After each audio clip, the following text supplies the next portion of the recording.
I was a lawyer and a teacher at the University of Wisconsin Law School, and working with students who were doing legal work for prison inmates. When I was sort of out of the blue in a routine annual physical exam, I was eventually diagnosed with ovarian cancer, actually misdiagnosed as having a cyst or some kind of an abnormality. But and when they were taking out what they thought was a cyst, it turned out to be ovarian cancer. So it was burst and spread through my peritoneum, which was not optimal.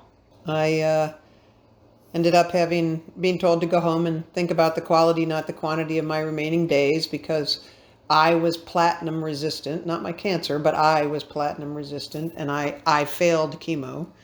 Chemo failed me, and I was sent home to think about the quality, not the quantity of my remaining days. But I had children 3 and 6 months, and I was not going home to think about the quality, not the quantity of my remaining days. I was definitely going to fight. And so I wound up going on a sort of a Shakespearean tour of healthcare centers with my dad, of all people. And we found a guy who would try, and he opened me up, and he thought there would be 20 tumors in my liver, and there was only one.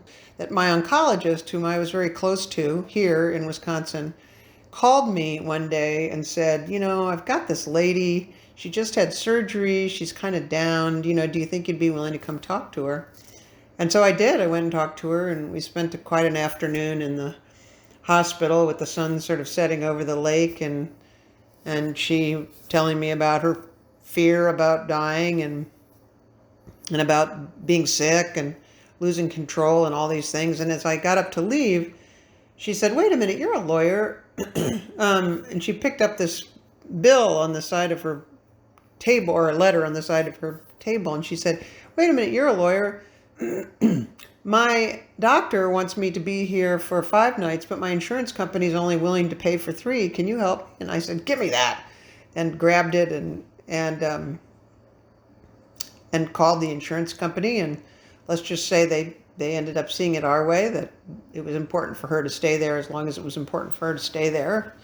And that kind of lit the fire for me. I realized that I didn't know much from just having my own experience with cancer. I mean, I was an N of 1, but I knew enough, and I had enough energy and enough, I suppose, motivation, commitment to try to help other people deal with a system that, there's just no way they could deal with that system on their own. And being a lawyer, I think, helped with that, because I wasn't afraid to call insurance companies and tell them what I thought and tell them how it needed to go different.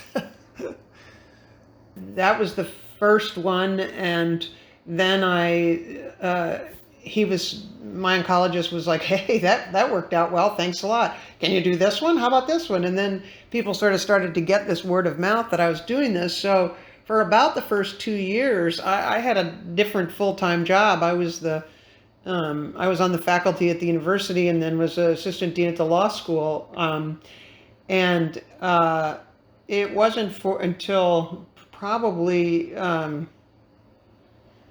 3 or 4 years later, after that first meeting at the hospital, that we ended up launching the center in 2000. And it came essentially from my doing enough cases so that I myself began to get a sense of what was out there, what was needed, how we could add value, how people could add value, and at the same time being really struck by how much value I thought this would have for students, for people who were studying to become doctors, lawyers, nurses, social workers, pharmacists, counseling, psych, industrial engineers, the people who design healthcare facilities. Like, it just really struck me that all people in those professions or headed for those professions needed to have kind of the patient perspective and needed to understand what problems patients encounter and how they can be solved, and maybe even how to prevent them from happening at all. Because if you're in a position to make, sort of substantive systemic decisions, you might be able to help people avoid the problem in the first place. Like the outside world treats these things as silos. So you have a cancer problem, you have a clotting problem, you have your bone marrow is too low problem. You have a red blood cell problem, whatever. You have a financial problem, you have a billing problem. And nobody from any other world understands how those things come together for you. And the expert in one is not the expert in another, is not the expert in another. So you become this real air traffic controller for how to get your problem solved. And that's in part because doctors don't have any idea really about how billing works and how insurance companies do and what copays are like and what how to appeal a denial. I mean, and that's certainly the doctors who do know something about that are not taught that in medical school. They just don't learn that there.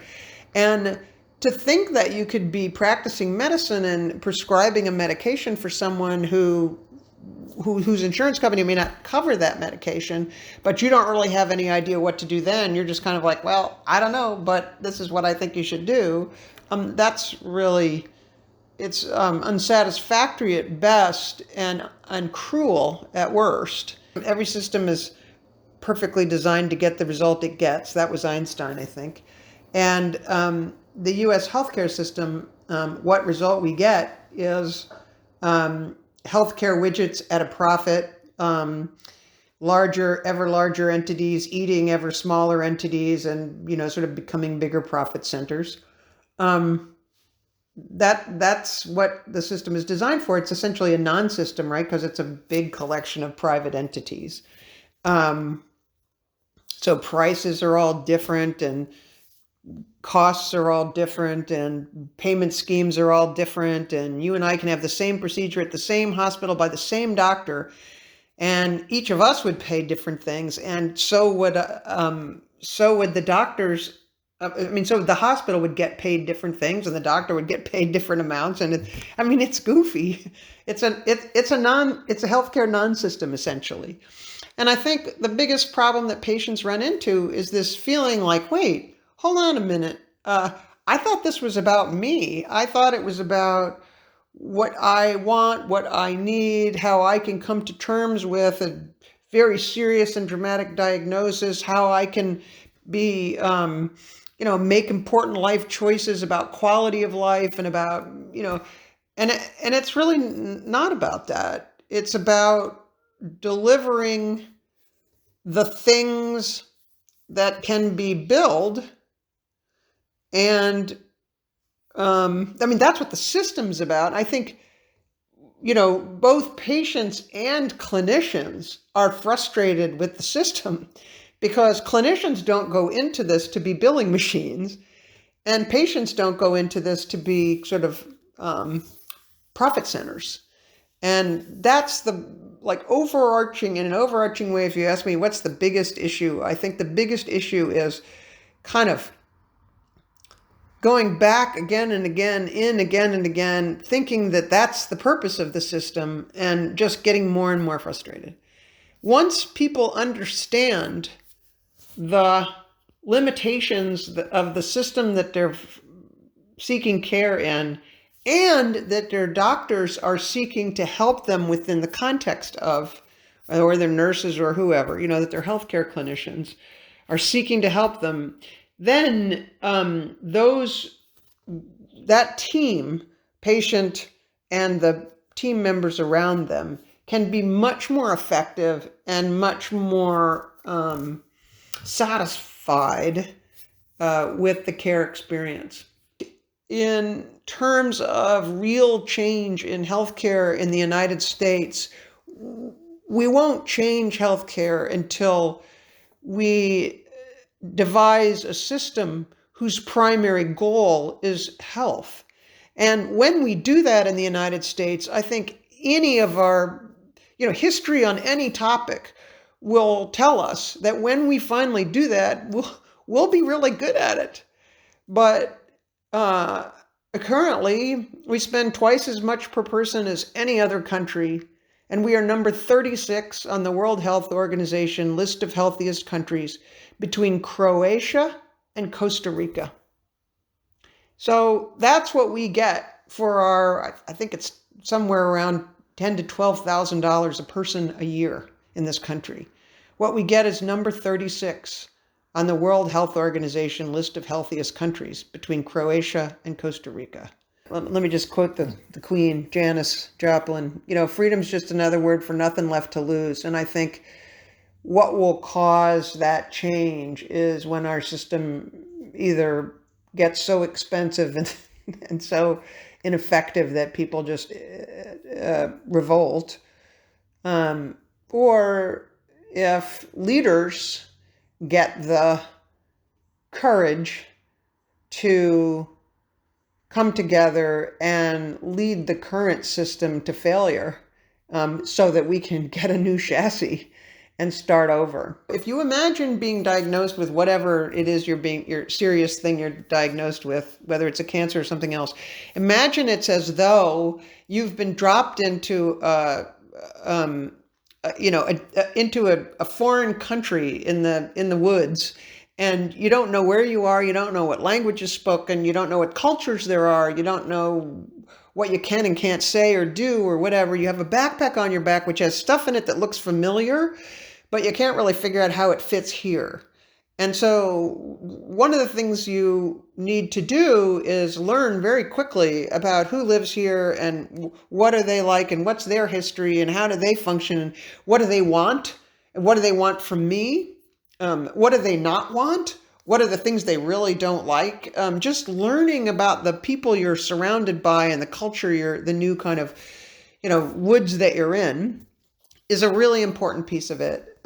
So that you, for instance, in healthcare, you use people's time really effectively, because in healthcare, people are really time conscious, so that you ask the right questions, and ask them of the right people so that you know how to interpret the answers.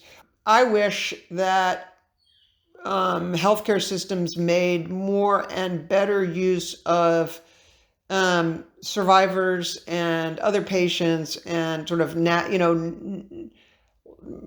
lay navigators, if you will. I think the system's not very good at that because they don't really understand it. So yes, I think that would be really, really helpful, particularly dealing with people who are in historically marginalized communities who really don't feel safe inside the walls of healthcare organizations, and justifiably so. So I think that's, it's really important for healthcare organizations to come to understand who the people are that they serve and to be part of who the people are that they serve, so that they can be fully enfranchised, so that patients can be fully enfranchised and empowered in the healthcare setting. The thing I hope, I don't know if I would say will persist, but the thing I hope will find finally sort of solid ground is this notion that, you are the captain of your own healthcare team. That doesn't mean you're your own surgeon any more than it means that the captain is, her own navigator. But it does mean you have to know enough about sort of what's going on this ship and who we need to have here, and that there are some people who are good at their jobs and some people aren't good at their jobs, and we need to figure that out and keep an eye on that. And it's like running anything. It's complicated, and you have to be sort of all in, and you get pushback for it. You get threatened mutinies, all kinds of things happen when you're the captain. But that is still, lo these many years later, decades later, that is still a radical notion, I think, and still kind of gives offense. And still, it gives offense to some clinicians, and it still kind of scares patients to death. And I get why it's scary, because, geez, you don't feel like you have the skills to be the captain because you've never been on this ship. But actually, look again, because you've been on this ship all along. It's you. And, you just need to be able to navigate different waters.